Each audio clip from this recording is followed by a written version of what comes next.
Cari fratelli e sorelle, buongiorno.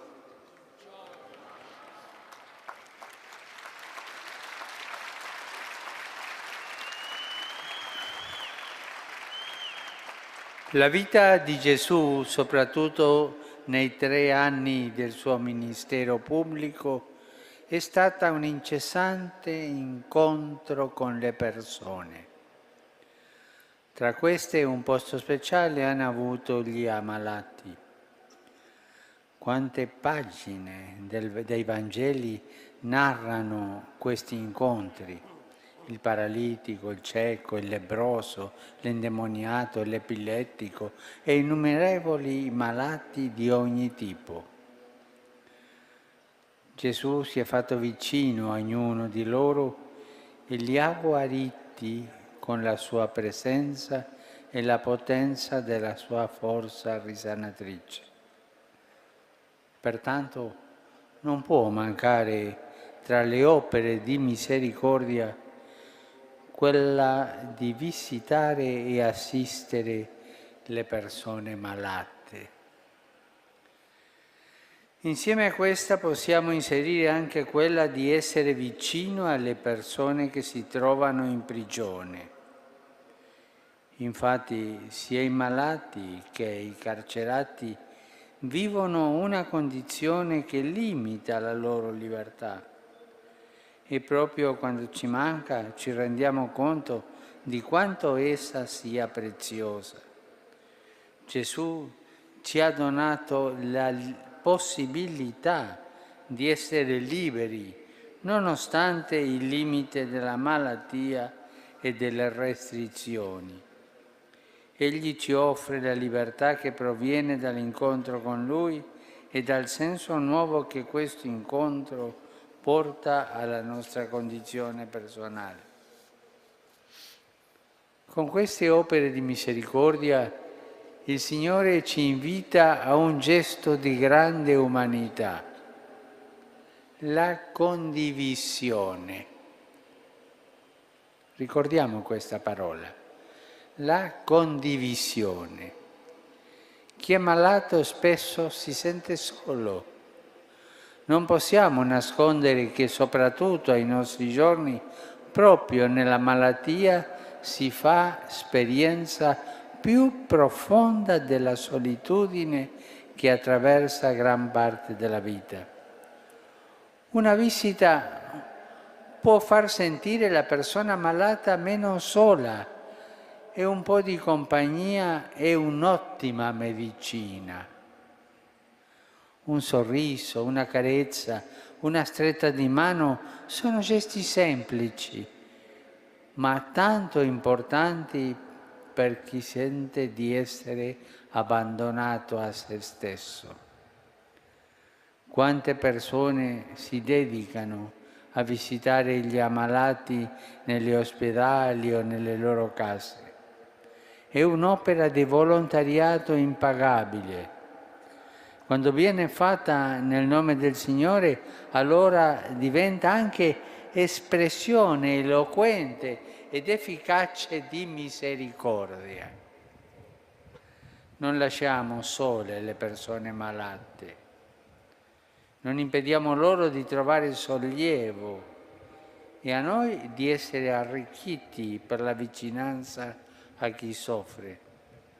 Gli ospedali sono vere cattedrali del dolore, dove però si rende evidente anche la forza della carità che sostiene e prova compassione.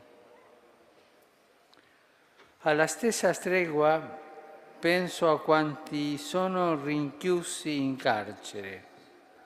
Gesù non ha dimenticato neppure loro. Ponendo la visita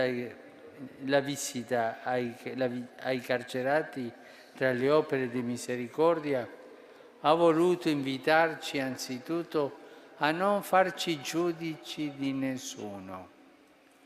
Certo, se uno è in carcere è perché ha sbagliato, non ha rispettato la legge e la convivenza civile, perciò in prigione sta scontando la sua pena. ma qualunque cosa un carcerato possa aver fatto, egli rimane pur sempre amato da Dio. Chi può entrare nell'intimo della sua coscienza per capire che cosa prova?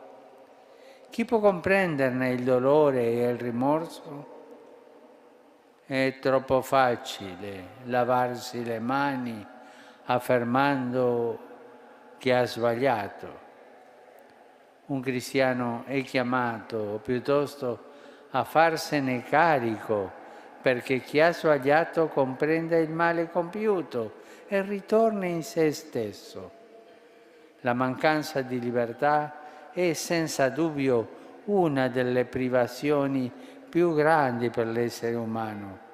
Se a questa si aggiunge il degrado per le condizioni spesso prive di umanità in cui queste persone si trovano a vivere, allora è davvero il caso in cui un cristiano si sente provocato a fare di tutto per restituire loro dignità.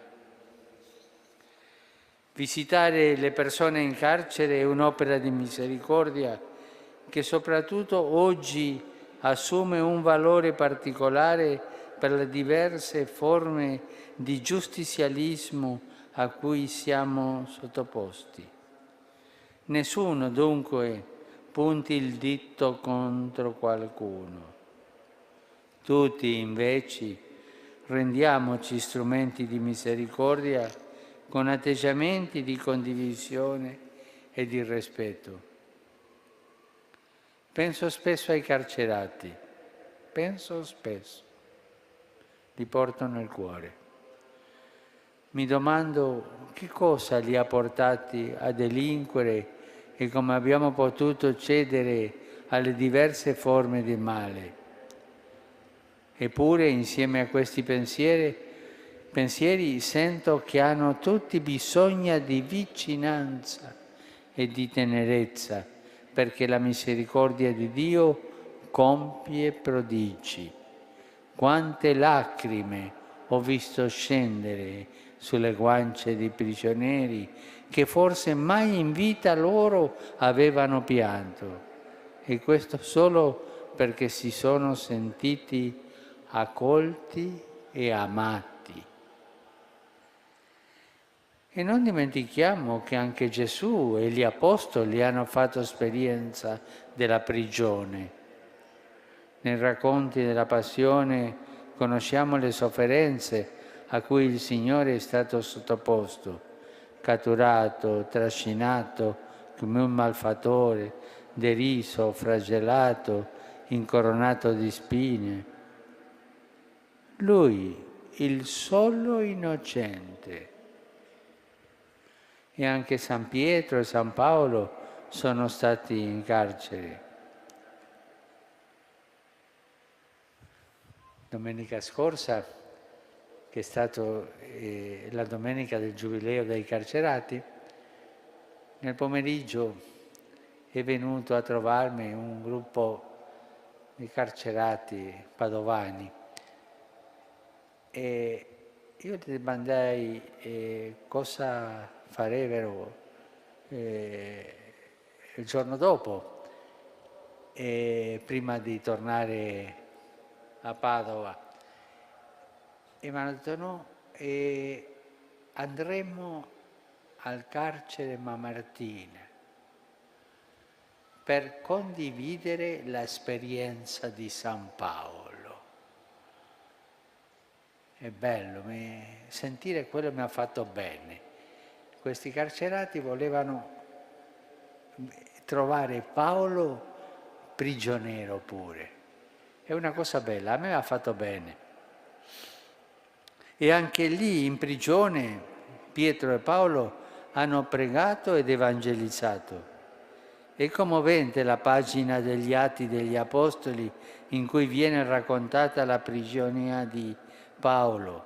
Si sentiva solo e desiderava che qualcuno degli amici le facesse visita. Si sentiva solo perché la grande maggioranza lo aveva lasciato solo. al grande Paolo. Queste opere di misericordia, come si vede, sono antiche, eppure sempre attuali. Gesù ha lasciato quello che stava facendo per andare a visitare, a fare visita alla suocera di Pietro. Un'opera di carità antica, Gesù l'ha fatta. Non cadiamo nell'indifferenza, ma diventiamo strumenti della misericordia di Dio. Tutti noi possiamo essere strumenti della misericordia di Dio e questo ci farà bene, più bene a noi che agli altri, perché la misericordia passa attraverso un gesto, una parola, una visita. E per questa misericordia